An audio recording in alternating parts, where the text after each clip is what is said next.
Well, good evening, and happy Sabbath, even though it's not Sabbath yet, it will be Sabbath. But let's begin our study with a word of prayer. Dear Father in heaven, we are so very thankful for the approaching Sabbath hours, for the blessings of this week, and the burdens that are upon our heart. We know there's many people who are facing difficult times. People in this message, we lift up Hung and his wife from Vietnam, who's in the hospital with bleeding in her brain from an accident. We pray that your healing hand can be upon her and that you can give the doctors wisdom and that you can bless them. We are thankful, Lord, for the things that we have to study, of the truths in your word and the light that has shone upon our path this past week. And we just pray, Lord, that we can have the strength through thy Spirit to walk on that path, that we can be faithful in the little things that you give us to do each day. Be with us now in this study. May your Holy Spirit speak to our hearts. We pray this in Jesus' name. Amen. Now, I'm actually going to put this other microphone in here. It's better sound now. You probably weren't getting great sound. Well, good evening, everyone. And as you can see, we're continuing our study on the presidents of the United States. Now, I'm wanting to close up this study. That's sort of the plan, to sort of tie up some loose ends. But there's lots of loose ends, lots of little things that that we haven't fully studied. So I'm going to go back and just kind of give a review of what we had studied. So this began on December 25th. That is not our personal study, but Colin had presented this study called Dividing the Gold in the Sabbath morning presentation, sermon. And he had proposed this idea that we could take the presidents of the United States and line them up. And I've gone through this many times, but just go through it again. So he took Daniel chapter 3 in this golden image, and he could see that this is the Sunday law. And this is also something that happens under the time of the United States. So he could say that this is United States. Even though it's Babylon, it's still the US. And then he could take the image of chapter 2, which has Babylon, Media, Persia, Greece, and Rome, and he could tie that together to our understanding of Revelation 17, which is going to have those same powers. And by tying this also to the study on Daniel chapter 11, verses 1 to 3, where we went through the kings of Persia, the last 7 kings of Persia, or where we started to tie that in to the kings of Persia to mark Trump as Xerxes. So this goes way back to late in 2015 that first happened, where we looked at Xerxes. Then we could make this prediction that Trump would become president, and Jeff had this suggestion, or he was teaching, that Trump was typified by Alexander the Great. And so Collins sought to preserve that initial interpretation. Now, it's interpretation which I didn't personally accept, but I didn't oppose. I did talk to Jeff about it on 2 occasions. But, I didn't see the logic of it then. But I didn't have a way to really demonstrate what was wrong about it until after July 18th, and then after Trump losing the election to Joe Biden. And then we began to understand that. And I put out a paper prior to January 6, 2021. It was actually in connection with what happened in November of 2020 within this movement, where we were studying Daniel chapter 11 and starting at verse 1 and trying to go through, and because we knew that Trump had not won the popular vote yet, and there was a disagreement within the movement, what was going to happen? Was Trump going to somehow retain the presidency, or was Biden going to have the presidency? And we didn't know at that time. So I wrote a paper on the presidents of the United States. But in that paper, I already started to understand what was happening, and this is before January 6th. So, but January 6th kind of confirmed it for me, in that what we had done in our understanding of that, we were correct that Trump was Xerxes, but we hadn't at that time addressed the other kings of Persia. That is, we used the verse, so I'm going to go there, in Daniel chapter 10.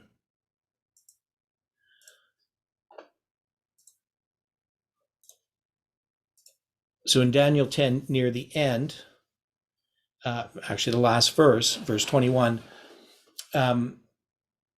it says, "But I will show thee that which is noted in the scripture of truth, and there is none that holdeth with me in these things but Michael your prince."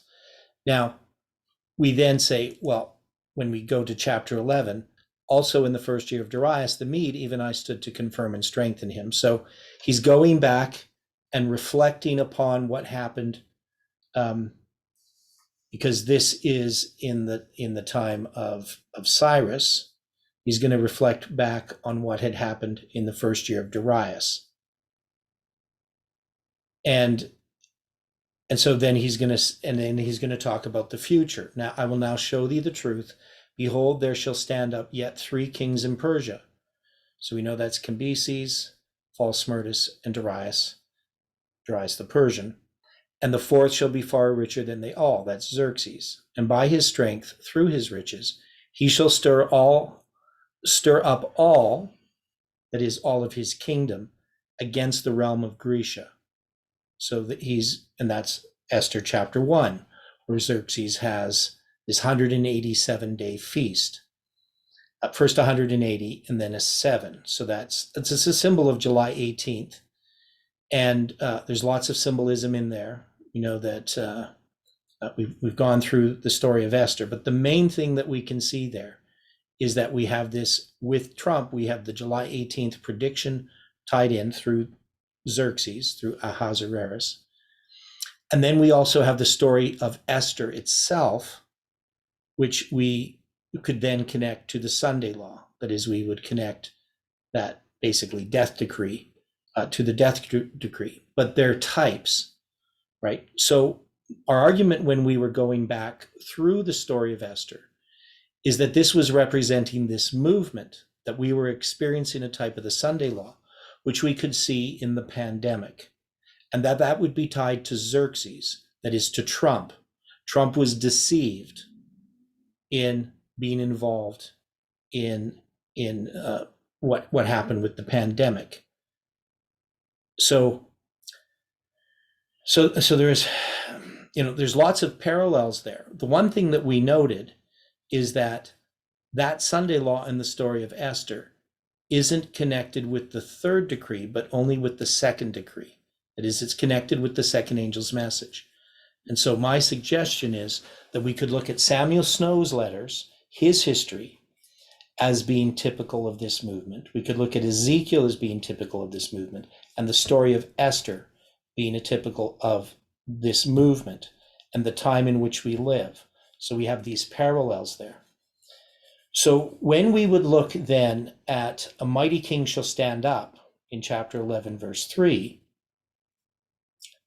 I didn't see the reason that we could then continue on. This is something new. And it's not just that Alexander the Great stands up. We know actually a whole history is going to unfold. We're going to see the globalists, which is going to be Greece. But the globalists are going to go through this conflict, the king of the north and the king of the south. And in the end, the king of the north is going to be controlled by who? Who's going to control the north?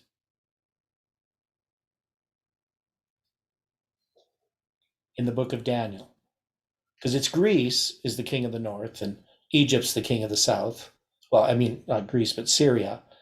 So, but that's all Greece, right? So it was all part of the kingdom of Alexander.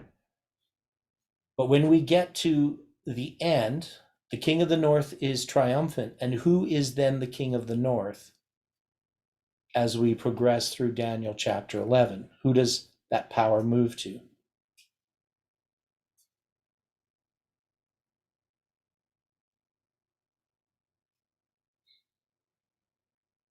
Okay, so it moves to Rome, right? Now, Rome is not Greece. Who is Rome?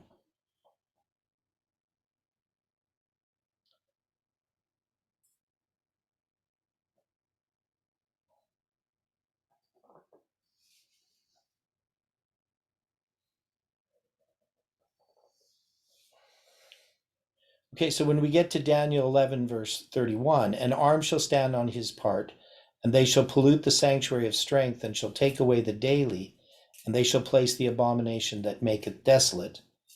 What power is referred to here? What's the abomination that maketh desolate?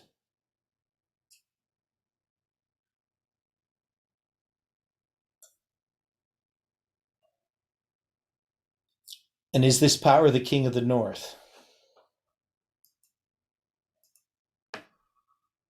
Hopefully you guys are following what I'm doing. If I don't get feedback, it's hard to know whether you guys are following the discussion or the study.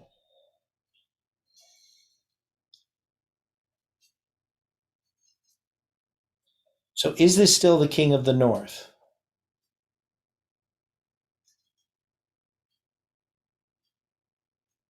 Because when we go back, so when we go back and we look at Daniel chapter 11, so we're going to go quite a ways back, we know when we get to verse 11, the king of the south shall be moved with choler, and shall come forth and fight with him, even with the king of the north.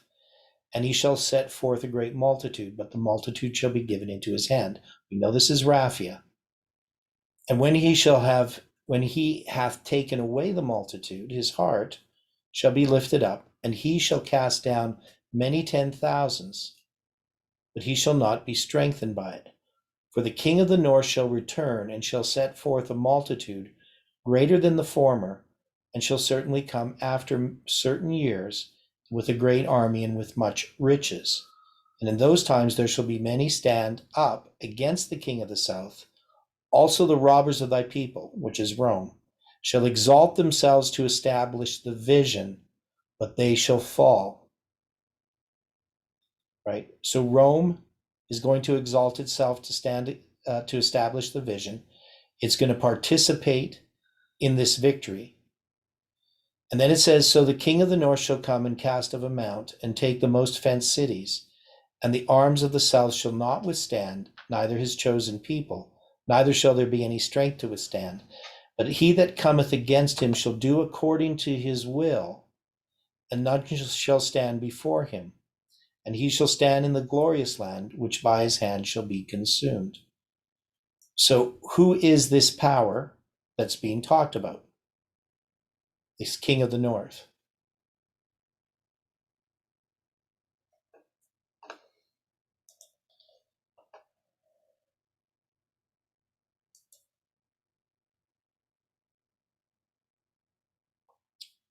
Our understanding of this, if you look at Uriah Smith, he's going to say Rome conquers Syria and Palestine. So that's really the simple, plain reading of this. So now the king of the north is Rome, correct? In verse 15.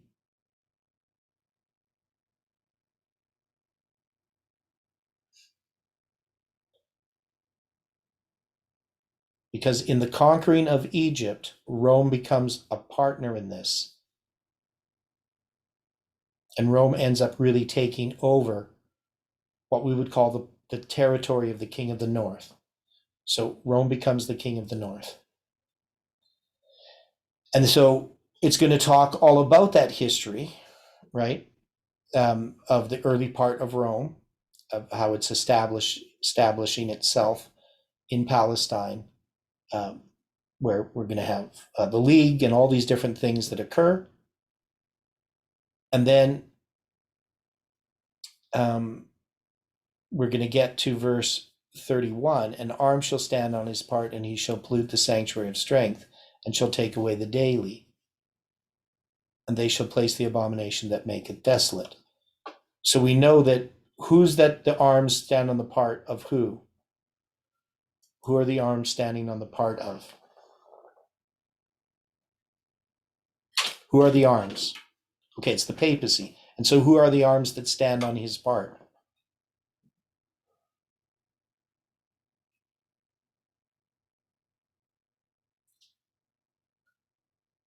Well, it's the armies of France, right? So France is going to be the group that puts the papacy on the throne of the earth in that period of time. Beginning with Clovis, they're going to take away the daily, and then France still continues to be that power under that guy, Justinian, right? So you have France putting the papacy on the throne of the earth, and it's going to be the one that takes the papacy off the throne of the earth. So it sets them up, and it places the abomination that maketh desolate. So it talks about persecution that's going to happen there. It talks about the time of the end coming, for it's yet for a time appointed. And then it says, and the king shall do according to his will. So this king here is the king that's been referred to before. As Uriah Smith says, he says it can't be the same power, right? So he accepts all the way up to here, but now he says when the king is introduced, he says, well, if it said a king, right? So he's going to have a king being placed, and I'm trying to find where he actually says that.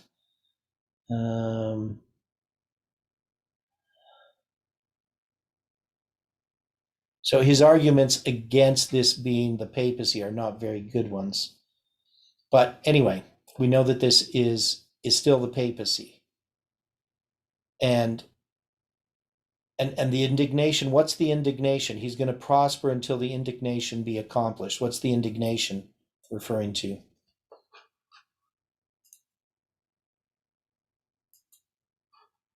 Anybody? You guys aren't very talkative. I get a few comments in the chat there, but what's the indignation?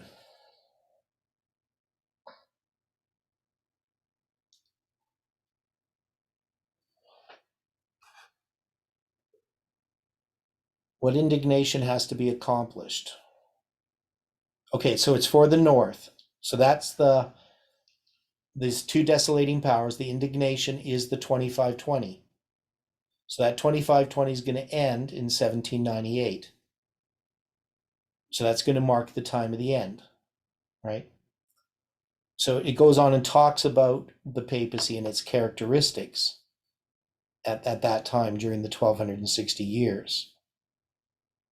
And then it says in verse 40, and at the time of the end, so that's going to be at the end of this indignation, shall the king of the south push at him.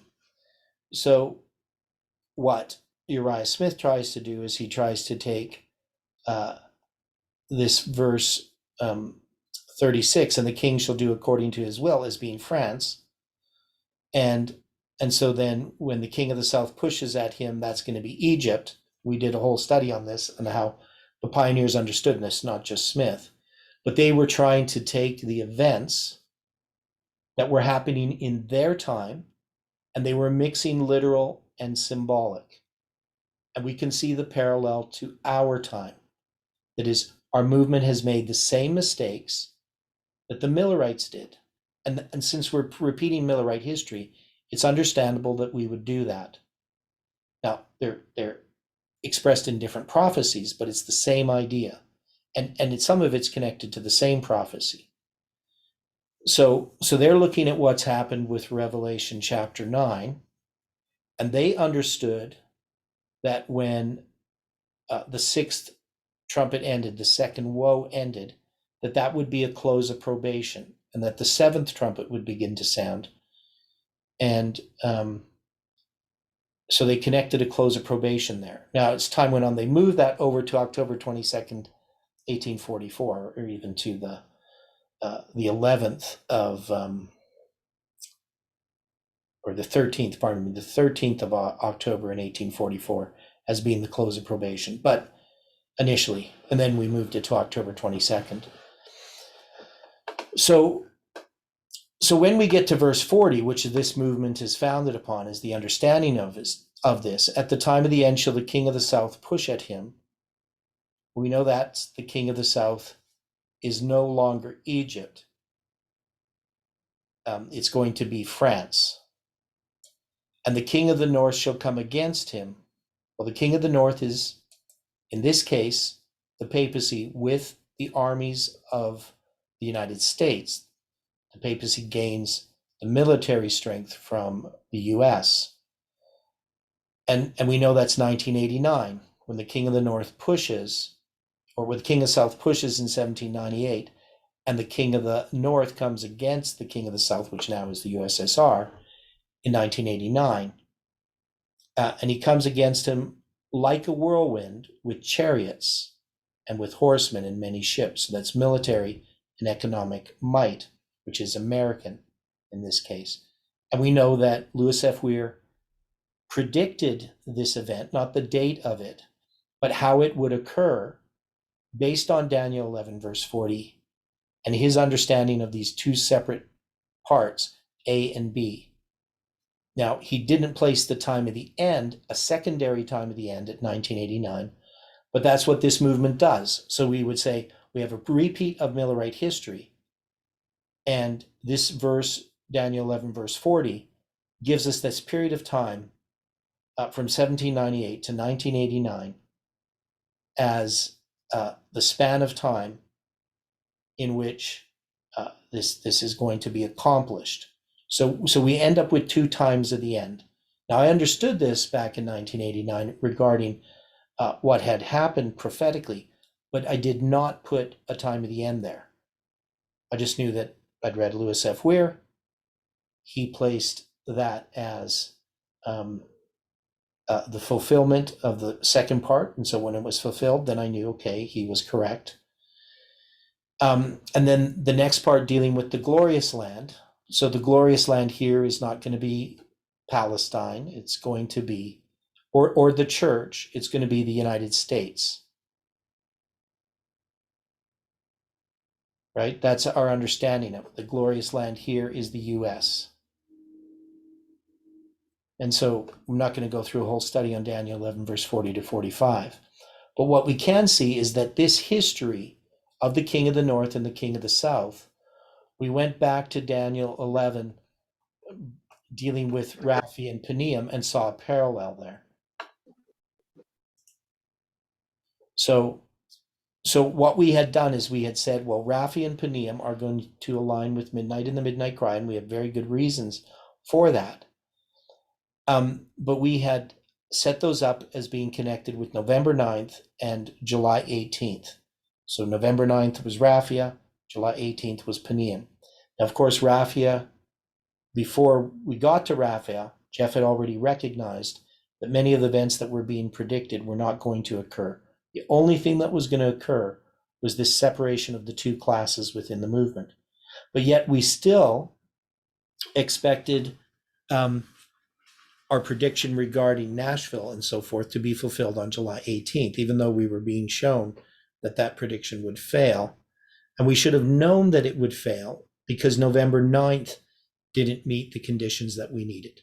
But we just kept shifting how we were understanding these things. But after July 18th, with the retirement of Jeff almost immediately, we now had this situation where the movement was trying to sort out what had happened.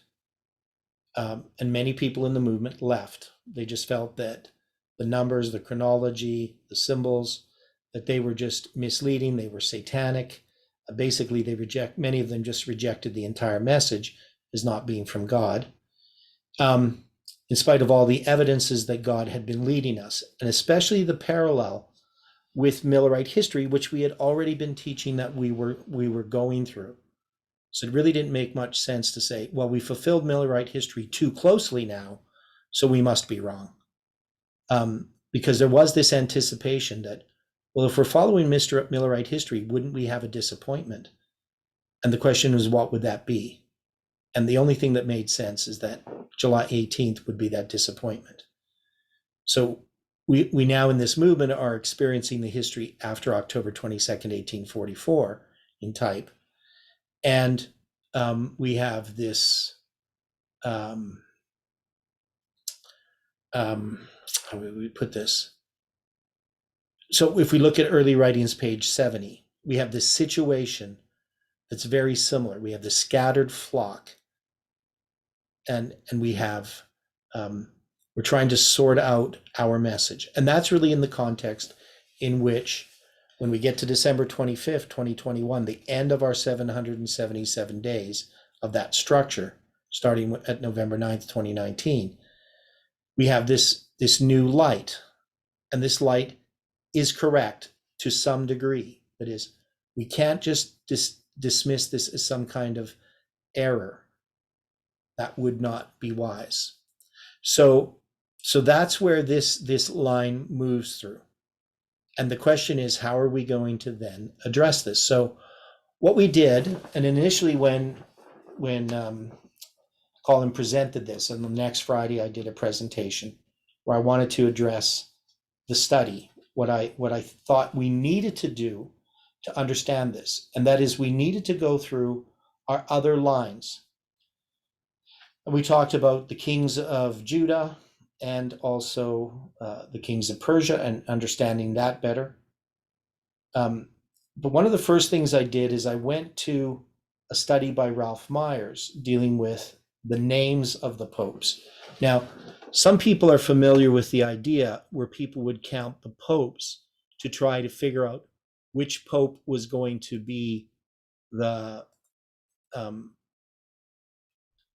last pope, and really this was a mixture of Catholic prophecy with Adventist prophecy, and it's something I have opposed for a long time.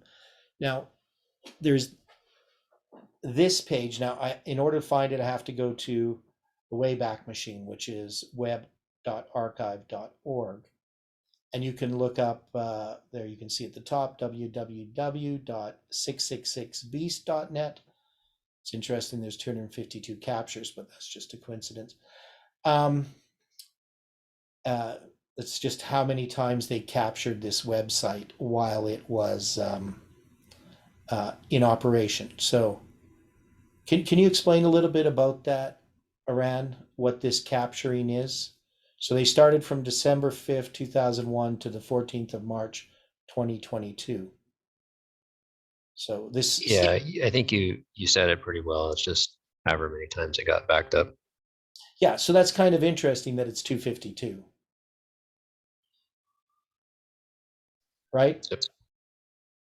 And it's not going to change now because that site doesn't exist anymore. So it's not like a total that we just happen to look at and it's continuing, correct?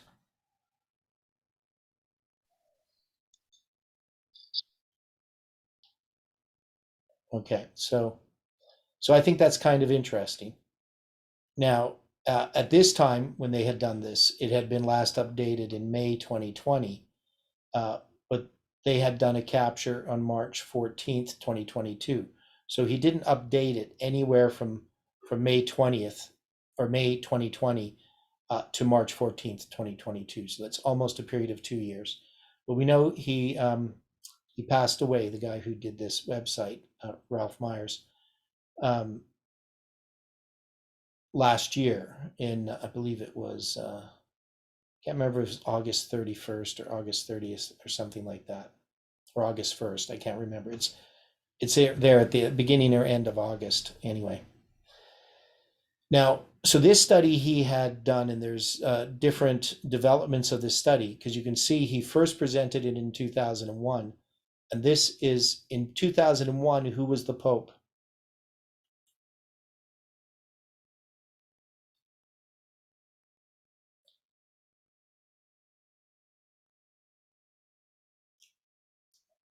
John Paul II.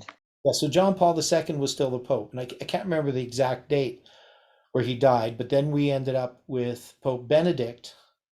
And so prior to this, what Ralph Myers was saying is he had done this numbering, this counting of the names of the Pope. So let's see if I can, well, maybe I should just do it this way.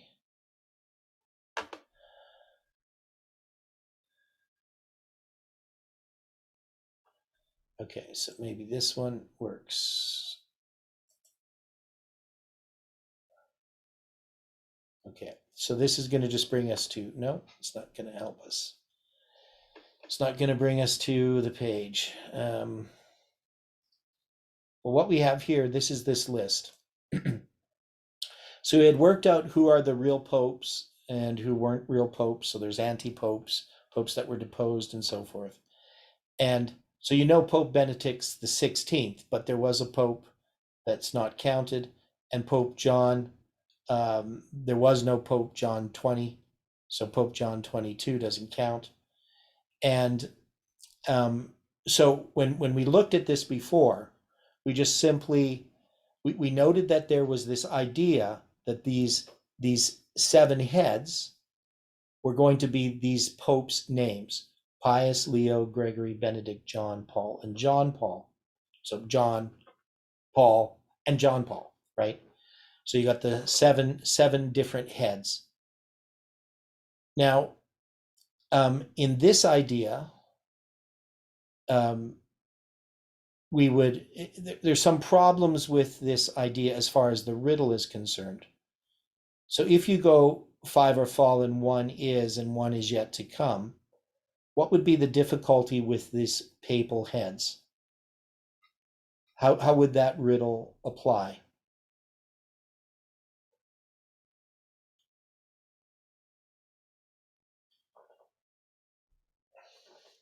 Wouldn't that be saying that there has to be more than 2 popes?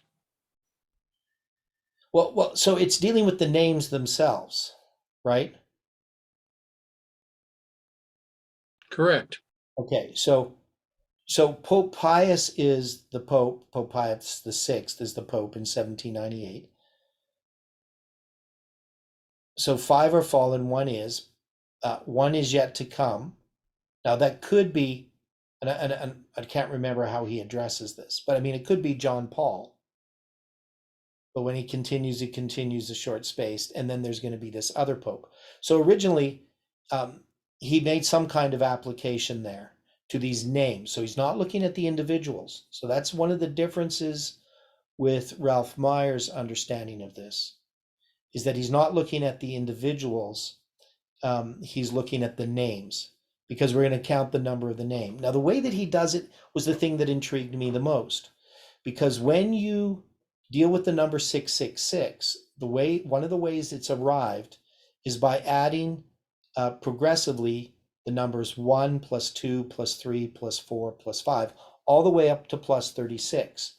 And when you do that, you will come to the number 666. Now, what he's doing here is he's taking each of the popes' names and how many popes had that name. And for each time the pope has that name, he's adding again, just like we would in the Babylonian magic square idea.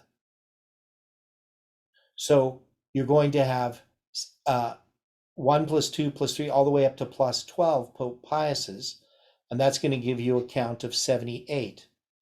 And then he's going to do the same thing with Pope Leo, where he's going to have 13, Pope Gregory 16, Pope Benedict 14, because he's not counting Pope Benedict the 16th, and one of the other Pope Benedicts, I can't remember which one. And then also he's not counting Pope John or the 20th, because there was no Pope John the 20th. So he's just giving the number of the counts of John. So each of these he's going to add up. And then he has the 2 John Pauls, so that's going to give him plus 3, so that's 1 plus 2.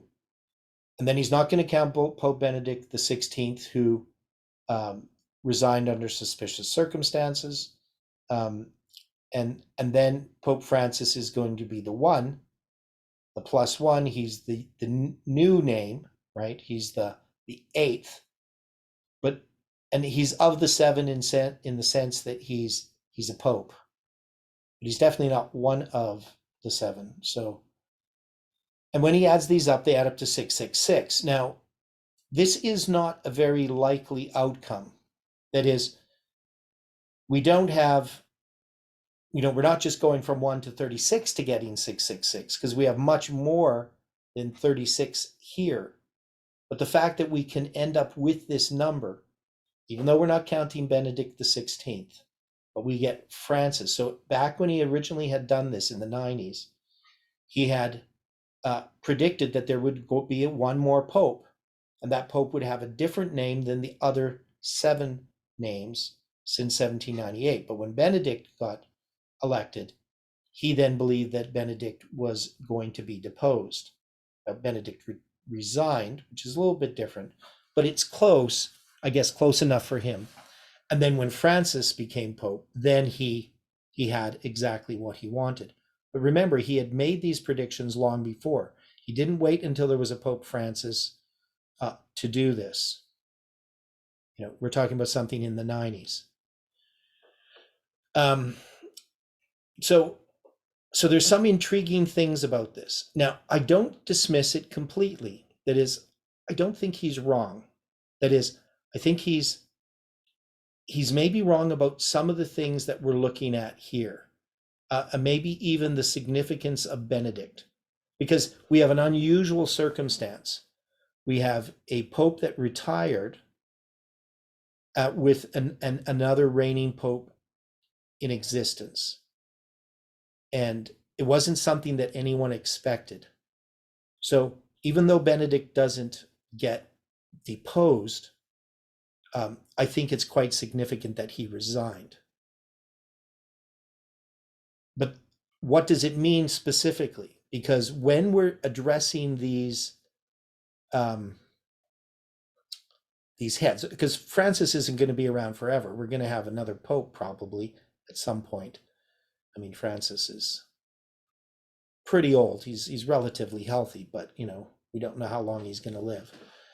But the question is, what is this bringing us to? That is, if we're doing an interpretation or an application, such as Ralph Myers does here, I think that there's something that actually speaks to this movement more than something that speaks to the entire history. That is, we can take an application of this, what he has done, and we can apply it to our time, to the time of this movement. Now, does anybody remember exactly when Francis became Pope? And I meant to look at these dates of these popes. I looked at them one time, started on it, but I never did finish. Because when Benedict resigned, then they had to pick Pope Francis. Does anybody? I mean, I can look that up quickly. Okay. 13th of March of 2013. Okay, and so what was the significance of 13th of March?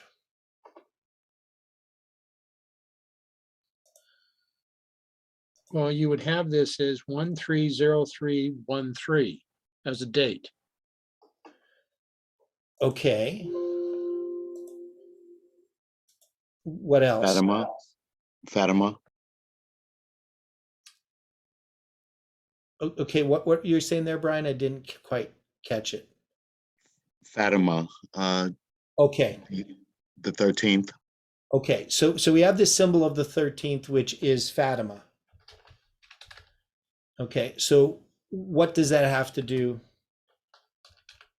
then?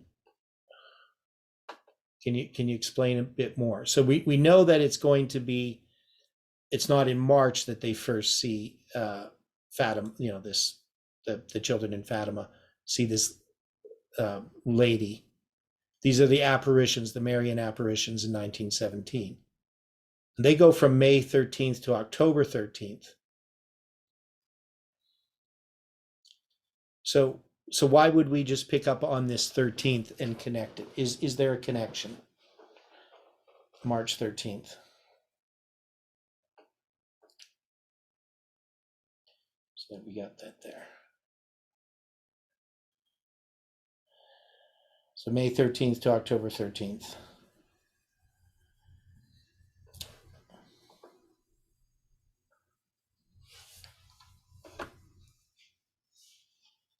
Any thoughts on that? Other than just why would Fatima be important there? The 13th of May or March, I mean. I was just making a 13th connection, but it's very, very weak. Okay. Well, I don't know if it's totally weak, but it definitely is not exactly what we would want. So how would I do this here? I'm trying to find something.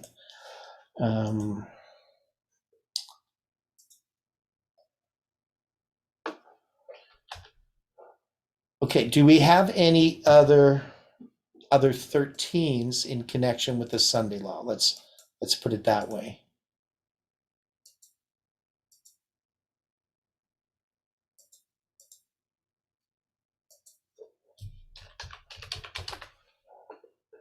Um,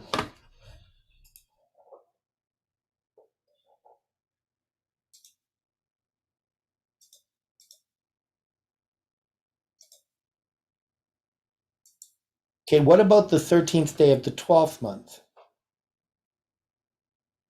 What's that?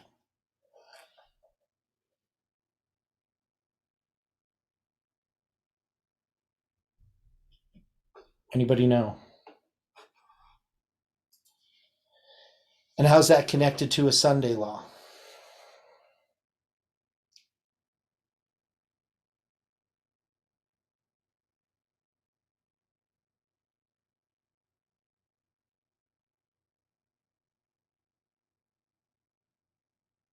Okay, if I said the 13th day of the 12th month of the 12th year, okay, this is Haman's decree date.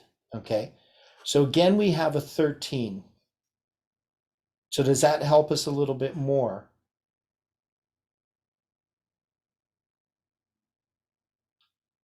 Now that date's going to be March 7th in, so I'm just going to go here. So this is one of my charts here. So this is going to be March 7th in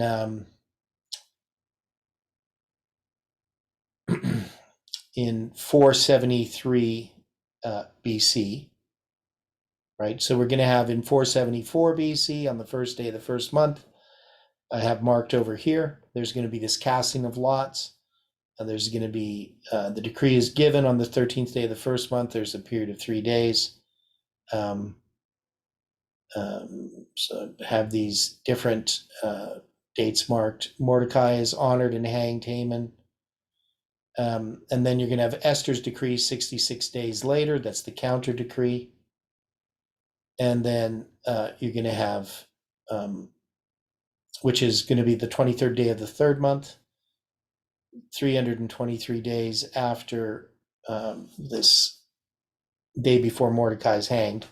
It's going to bring us to March 7th, 13th day of the 12th month of the 12th year. You multiply those together, you get 1872, and that's March 7th. But you got the 13 there connected. So is that helping us in understanding Pope Francis as far as his chronology?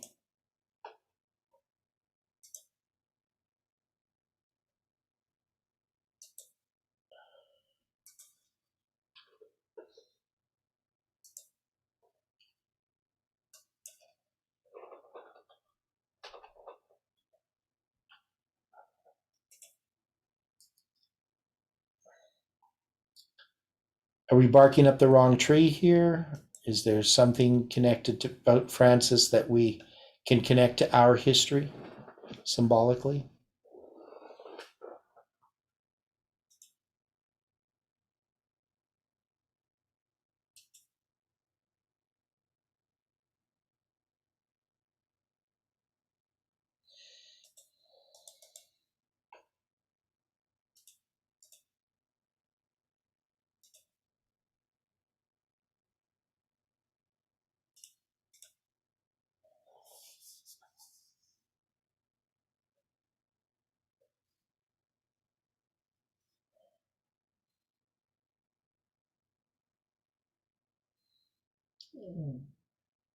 Okay, so So the 13th day of the 12th month was March 7th, 473 BC. Can we connect that to Pope Francis, the date of his election? Is that just stretching things?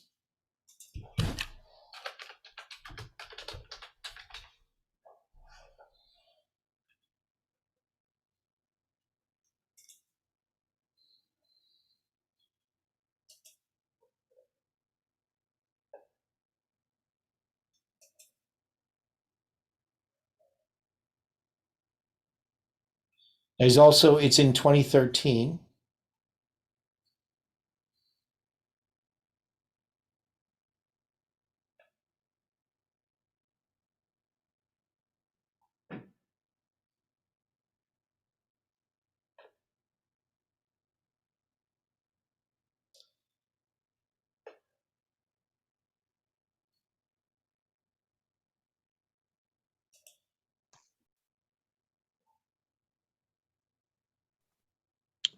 Possibly a doubling of Satan's power, Satan's number. Okay, the 213s there. Now, we also have other things. Pope Benedict, he becomes Pope on April 19th, 2005. So he has a symbol attached to him. Now, of course, there's lots of different dates, that could have been symbolic and so forth. But he has this April 19th date attached to him. Now, he retires on February 28th, 2013.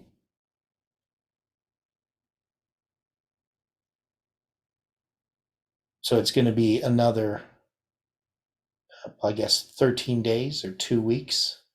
I guess that would be technically 13 days, 2 full weeks from when his papacy ends to Pope Francis becoming Pope.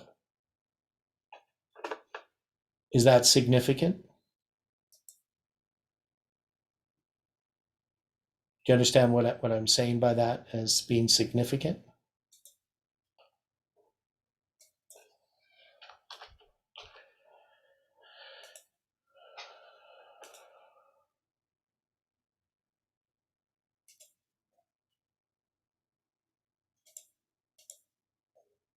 So the date that Pope Francis becomes Pope is March 13th. That date is February 28th, Julian. So we can see that those two dates are connected by 13 days. So we have the number 13 in the year 2013. We have the number 13 in the date. And we have the 13 days between them. So is there significance of these 3 13s then? Because isn't March 13 about 3 13s?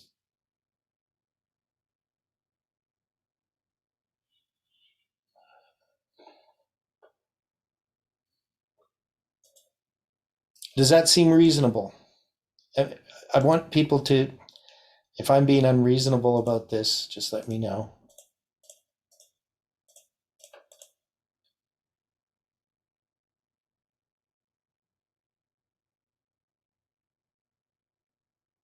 Makes sense to me. Okay.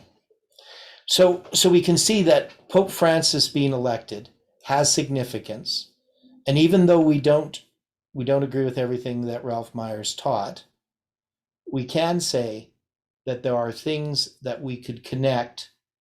The history of the story of Esther that you see here, we can connect this with our history, which we've already done, and that we have Pope Francis in 2013. He becomes the Pope. And is that significant for this movement? Is there anything significant about that time within this movement? What's happening in this movement at the time that Francis becomes Pope? And is it significant?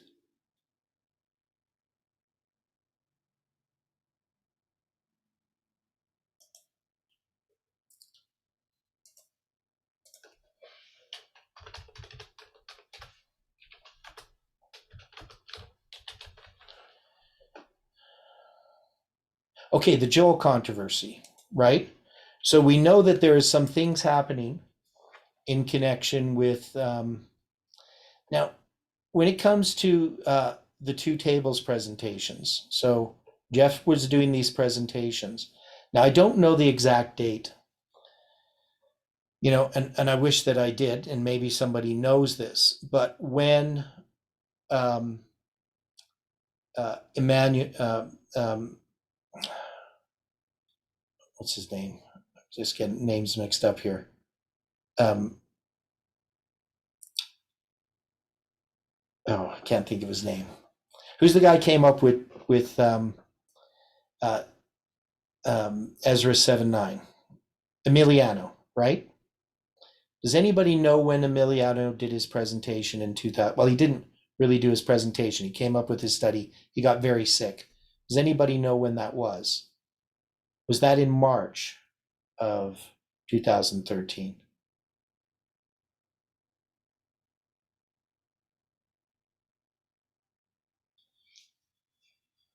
Because on the FFA website, they don't date the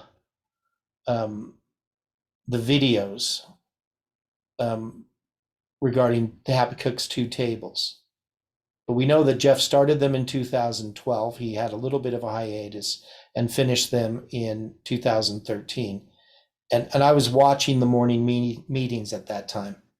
So I don't know exactly when that occurred, but I believe it was around the time of March. Now, it wasn't until August, now maybe it was later, but in August of 2013, Jeff presented this. Well, he didn't present it. It was actually in between his presentations, and he asked some questions regarding the calendar. And I might have been finishing a presentation or something. I can't remember. So when we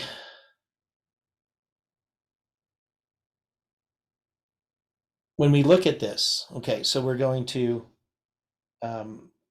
can we connect what's happening in the movement with the death of Pope John Paul II, or not the death, the resignation of Benedict and the election of Francis? Does that have anything to do with our movement? Because we have this Joel controversy that's going to be arising. There's that controversy going on in 2013. It doesn't really get known by generally in the movement until 2014, but how would we connect this?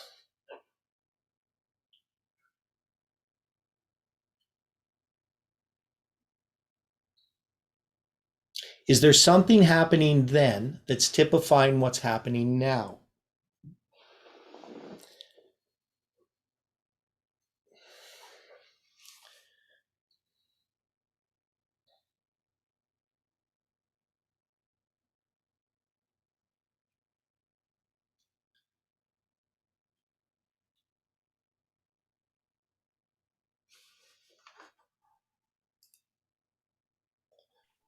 I would say that there would have to be, but I had to step away for a moment, so I'm not fully up to speed. Okay, so we're just talking about when Francis became Pope, and that's in March of 2013. And it's around this time that we get the light on Ezra 7:9 through Emiliano. Right. And I'm pretty sure it's around there, just from my memory, because I know it was before I was married, which I got married in April 8th, 2013. So I know it was before that. So you're going to have Pope Francis become Pope. There's things happening in this movement. And even though we don't accept Ralph Myers, he's not part of this movement, he is an Adventist. And his understanding, there's some intriguing things about his interpretation that he's using to count the names of the Pope. Like, I think it's a valid argument. Whether he gets it right or not, that's another question. But the fact that he could come up to 666 with just this unique name of Francis, and that it puts us on the 13th day of March, 13 days after Benedict resigns, in the year 2013. And it's also where it's near the beginning of the 13th Baktun, right? So remember on December 21st, 2012, that was 1,872,000 days since the start of the Mayan calendar. And so that comes into play as well. So we have this period of time that's quite interesting within this movement. And it's going to lead to the events that we're going to see happen in 2014, where we see the separation begin in a clear-cut way. So I would think that this is important in understanding our lines. That is, the beginning of these lines is connected with that history, the 777 structure, not just the 777 from November 9th, 2019 to December 25th, 2021, but all the way going back to the Mayan calendar change that occurred, going to the 13th Baktun. So then we have all of this history begin to unfold in the areas of chronology. So, I mean, I've been in the movement since 2010, but in 2013 is really when chronology begins to become an issue. And first dealing with the 70 years captivity and all the periods of 70 years, plus then we end up in 2014 with the presentations on chronology. So there's a whole bunch tied up in there. So I'm trying to get you to really think this through, that we have these applications of the heads of Revelation chapter 7. And some people who came late, when we look at this, the Wayback Machine here, the webarchive.org, and this website, the 666beast.net, there was 252 captures of this website. I guess they take pictures of it, from December 5th, 2001 to March 14th, 2022. And because Ralph Myers had died in August of 2021, I guess he didn't any longer pay for this, so his website went down.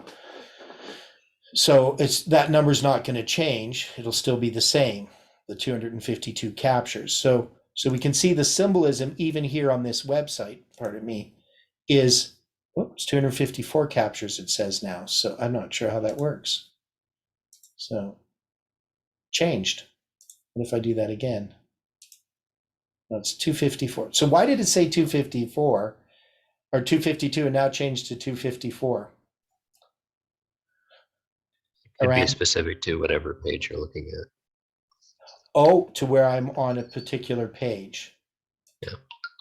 Okay. Well, this one says 254 now, so it said 252.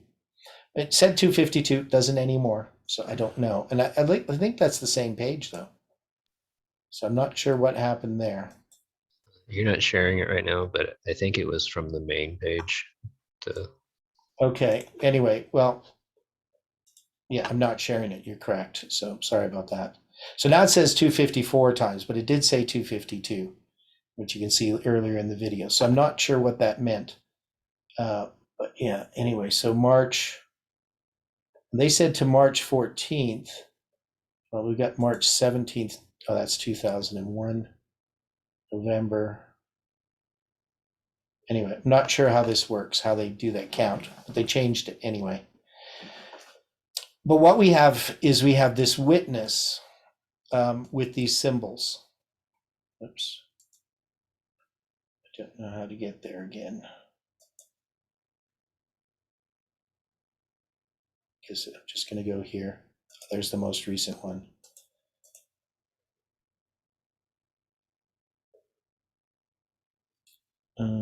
It's just loading, it says. Okay. Now it says 5 captures. Oh, so it depends which date I'm looking at? Is that what it does? See, this capture doesn't have anything on it. I think it depends on that URL that you're seeing there. Okay. So if I go here, it's going to give me a different, well, it still says 254 captures. So I'm not sure why. Okay, so anyway, going back, so we reviewed this idea and we see some light in it, but we can't say that everything that Ralph Myers says about the name of the papacy is we're going to have the last pope. But there's something similar in his approach where he's making a prediction, but it doesn't pan out. And that's kind of the main point, I guess. So we can see that it has some characteristics. Now, if we followed Miller's rules, could we just say if we have a partial fulfillment and it doesn't work, then we just need to start over again? Would we put that kind of application to this? I mean, because that's how some people have approached it within the movement. We made a prediction, it didn't pan out. So if we're going to follow Miller's rules, we would then have to say we were wrong. Now we looked last week at at these lines. So this is again the kings of Persia. So according to the scripture of truth, then what Colin is going to suggest is that what comes after Xerxes is not Artabanus and Artaxerxes, even though they are mentioned in the book of Daniel. But we're just going to jump to Alexander the Great. So that means in our line, we're going to go from Trump and we're going to go to Alexander the Great, which is Trump again. So maybe I don't fully understand Colin's argument. Somebody had written and tried to explain why there's two different counts. So remember we talked about the counts where Darius the Mede is not counted here, but we're going to count Reagan here. So if we do this count, Trump is the 6th. If we were to count the way we are doing here, Trump is the 5th.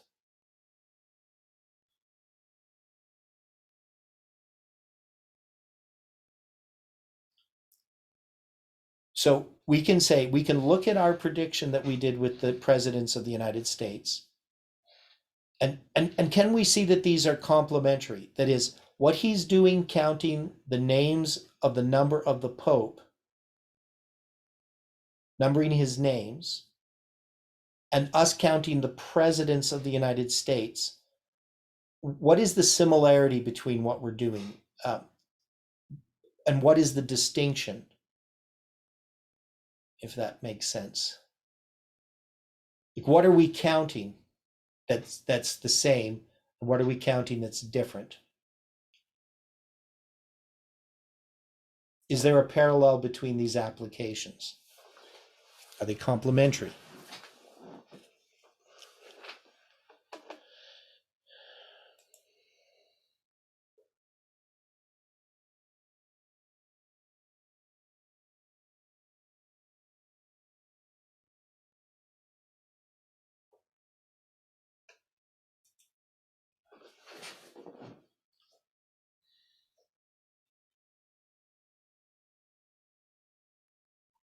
Anyone have any thoughts? How could they be complementary?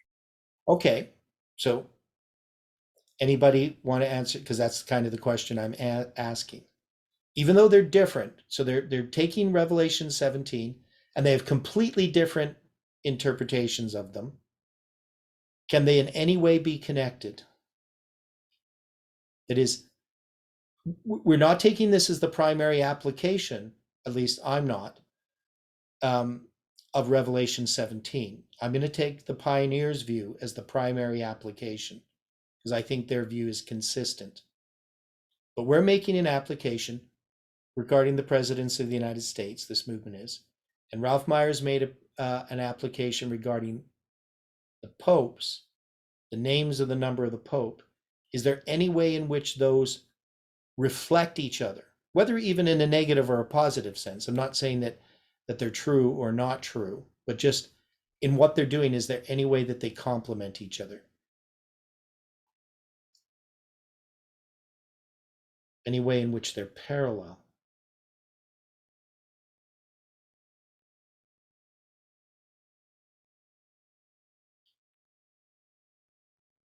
Are they making similar types of errors? Yes. Okay. So what is the parallel of the errors that they're making? That's the question.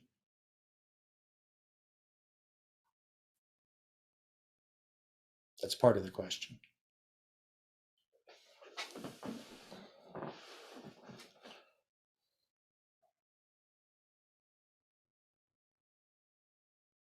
They're attempting to use a literal presentation for something that should be more figurative. Okay, so the heads, okay, what would be the difference between something literal and figurative in the case? So if we look at the Pioneers' view, the Pioneers' view are that they're the different forms of Roman government. Now we know there are people who just label them as the popes, since the Lateran Treaty. Some people try to do that. So in what way are they mixing literal? What are they doing that's literal? That they shouldn't. Taking the name of the people, where the pioneers, like you were saying, they were using the types of the government. Okay. Now, I mean, the thing I like about Ralph Myers is he's not taking the literal popes as heads. He's taking the names, because he's counting the number of the names. So that would be something that would be fairly symbolic in that case. He's not taking it in the way that people mostly would take this. And the thing that I like about it is how it parallels the counting from 1 to 36, adding each number successively to come to 666. So he does that with these names of the Pope, and it's not something that would likely occur. And I like the fact that he got to 665, because that reminds me of Ezekiel chapter 8, where you got the 5th day of the 6th month of the 6th year of Jehoiachin's captivity. That's going to start the vision of the Sunday law.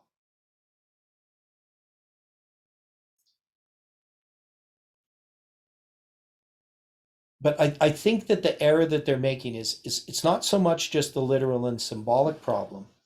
It's the time element of where they're placing it. That they have this problem in applying the riddle. Because that's what we saw last week with Collins' study, at least in the way that I understand it. The count doesn't work quite right. Now, is this paralleling anything that this movement has done prior to, what Collins presenting here? Is there some way in which what Ralph Myers was doing, even though it had some elements that were correct, that there's something that we have missed as a movement, as Seventh-day Adventists, when we're trying to look at Revelation 17, and the question, what is it? But is there some parallel? So the other thing too, just before we answer that question, is we can see that one of the things nice about Ralph Myers is it's addressing the papacy, and Collins is addressing the United States, right? So these are that's the beast and the false prophet.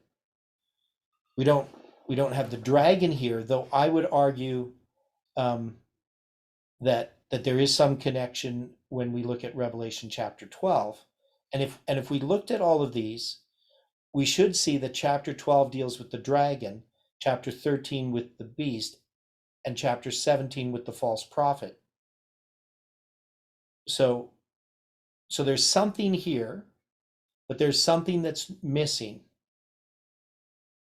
Right? And I wish I knew, I don't necessarily have the answer to this, but I don't think that we can just discount any of these things as just error.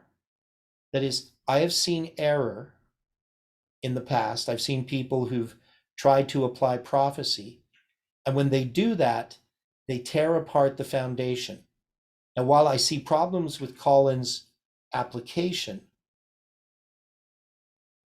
if he is tearing apart the foundation, it's a foundation that maybe wasn't well laid. That is, I'm not talking about the main foundation, but things within this movement that we didn't quite get right. That is, the Millerites had things that they didn't fully understand. And this is making us look at these things and trying to sort through it. Because I believe this movement has to sort through this. I don't think we could just dismiss this. We saw this with Odilio's material. We couldn't just dismiss what he was saying in his study on Nero, because we have July 18th there, and October 13th, and June 9th as these symbols. And we couldn't just dismiss what he said about the mandates and the pandemic, even though we may not agree, at least I don't, with a lot of his theories about what's happening and who's doing what, and where it's going to lead. We could see that the symbols there of July 18th were connected with it, and we know that that's already been connected with our history. That is, he's tying that in this connection with the 777 days. And then we can see this also with Collins. There's something here that has to be seen. And I know that sometimes we don't like to look at something that we disagree with the conclusions, and then, but have to admit that there are some things correct about it. So one of the things, which I'm going to just go back to, that I believe was correct, had to do with the chronology. So if we go to my charts here, that we had these 65 days dealing with the election on November 3rd to the siege of Washington. And we had already marked the siege of Washington. And then we're going to have, from the midterm election, we have this structure of 65 days as well, that we can then connect in these various ways to the symbols of July 18 and the 2520 and the calendar, etc. So we have all of these symbols. From the November election to Biden's inauguration is 78 days, which is 1,872 hours. And then we also have from Trump winning his election to Biden's inauguration being 1,533 days. So we know there is something here, that is, we can connect Trump to the siege of Washington, to Biden in these different structures, to the midterm election being 2,190 days, which is 219 French Republican weeks. So this is a ratio of 7 to 10. So from Trump's election to Biden's inauguration is 7 times 219. And from Trump's election to the midterm election is 10 times 219. And the 10 and 7, that's what?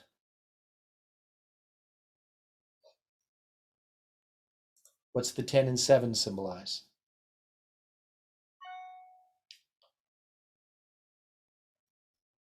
Doesn't that symbolize the 10th day of the 7th month? Yes. Which is the 187th day of the year, the Jewish year? Right. Agreed. Right. So we have all of these symbols. So as much as we don't like some of the conclusions, or we might disagree, or we might have problems with it, I don't think we can dismiss Collins' study. I don't think we can dismiss Odilio's studies. I don't think we can dismiss Ralph Meyer's studies as insignificant. There's something there that has to be understood by this movement. And we have to be able to separate the chaff from the wheat. And our natural human way of doing things is when there's something that's not quite right, we throw out the baby with the bathwater. So I'm mixing metaphors there, but you get the point. And so this movement can't afford to just ignore something we don't like or we don't agree with. And how that's going to be sorted out, how this movement is going to do that, I don't really have any idea how that's going to be done. So all I know is what I've been able to present. So we've examined, believe this is study number 20. So we examined, 20 studies here particularly. And of course, we had Colin's original study. So we're dealing with 21 weeks of looking at this, if I got my count correct. And I don't think we've actually drawn a solid conclusion. We just know that there's something there. Can we at least agree on that point?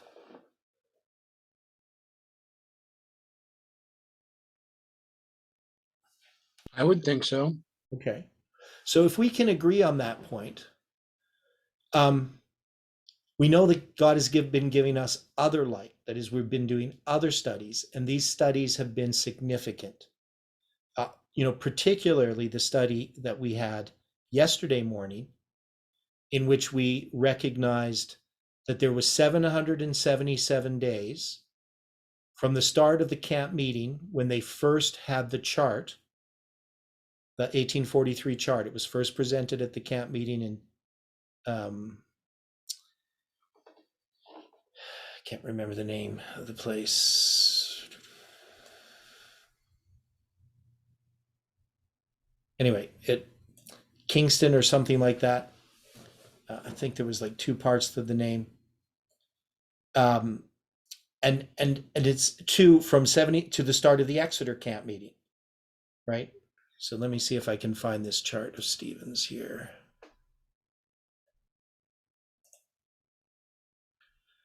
Yeah.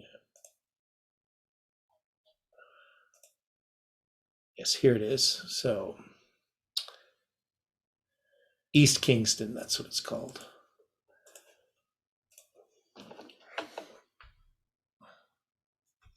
Now, this is one of the charts, but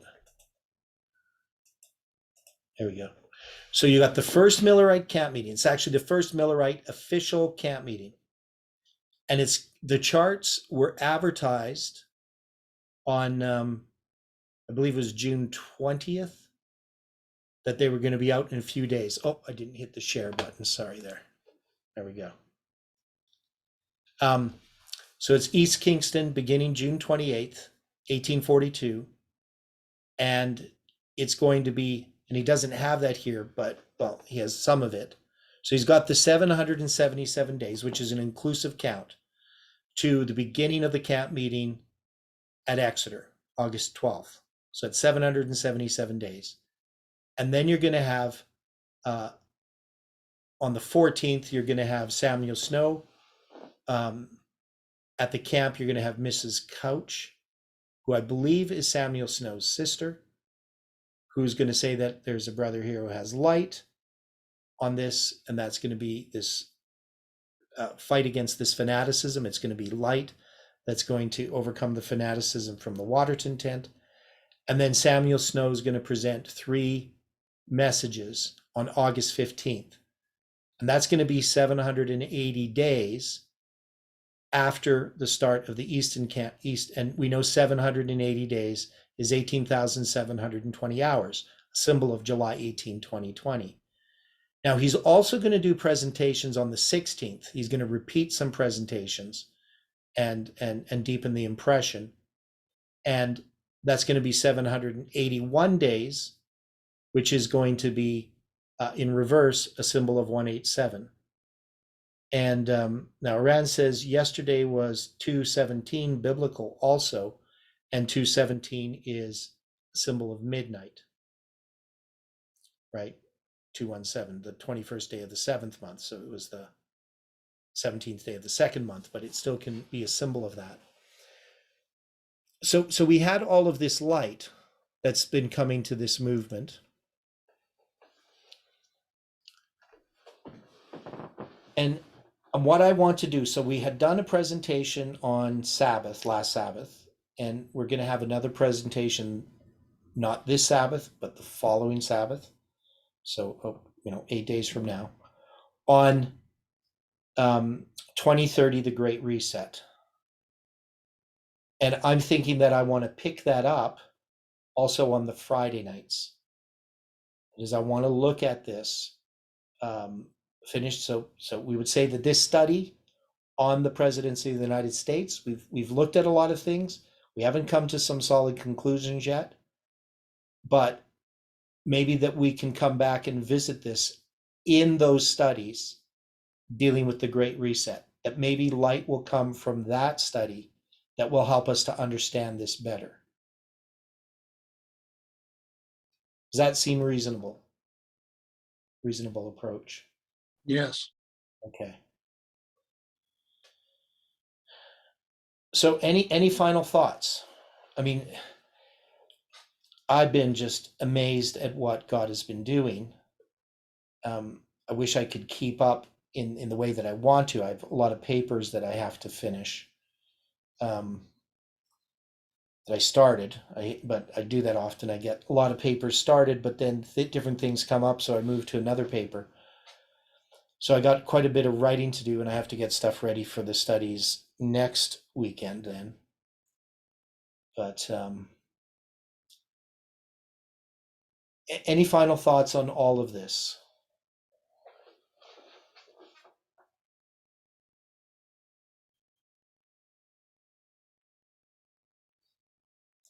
See.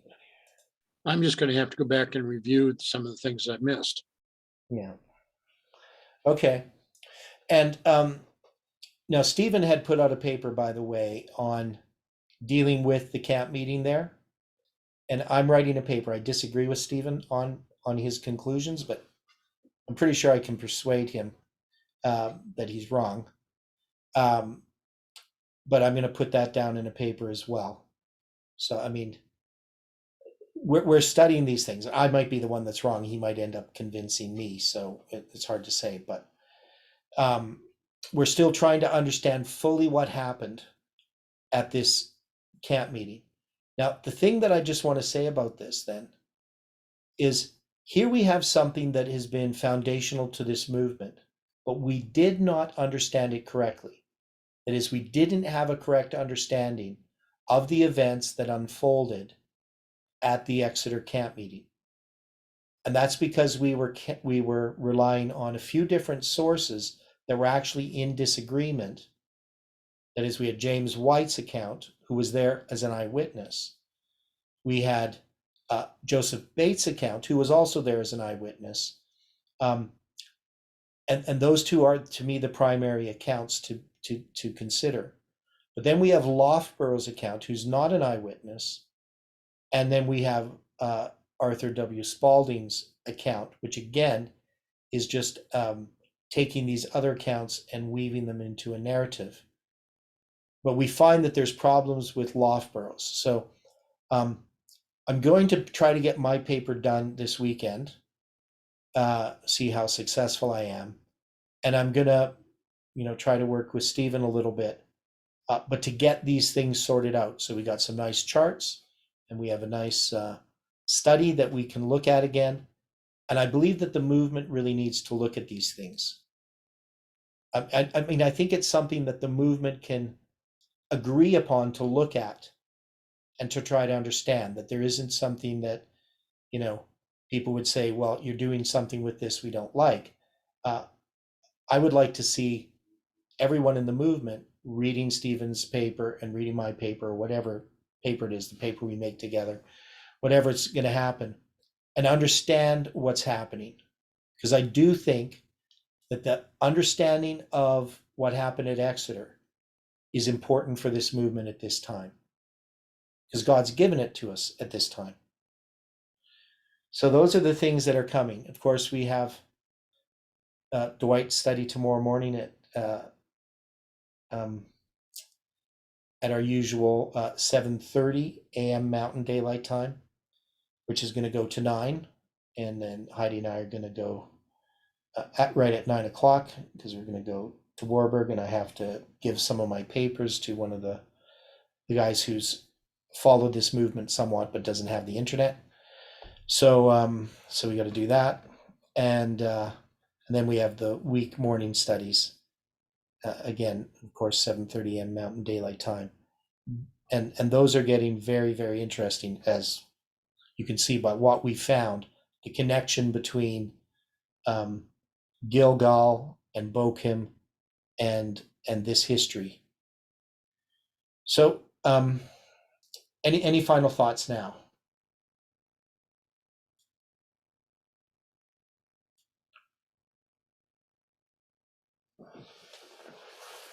Okay, well, let's close with a word of prayer. Dear Father in heaven, we are so very thankful for the Sabbath. And we just pray, Lord, that you can continue to bless your people. Help us to follow and serve you. Help us in our studies. And I pray that you can bless those who watch these meetings online and those who are studying and searching for truth, that your angels can be around them, that your Holy Spirit can speak to them, and that you can bring a conviction upon our hearts of the things in our lives that need to change, that you can show us a revelation of Christ that can break us and make us undone, that you can remake us into your image. Be with us now. We pray this in Jesus' name. Amen.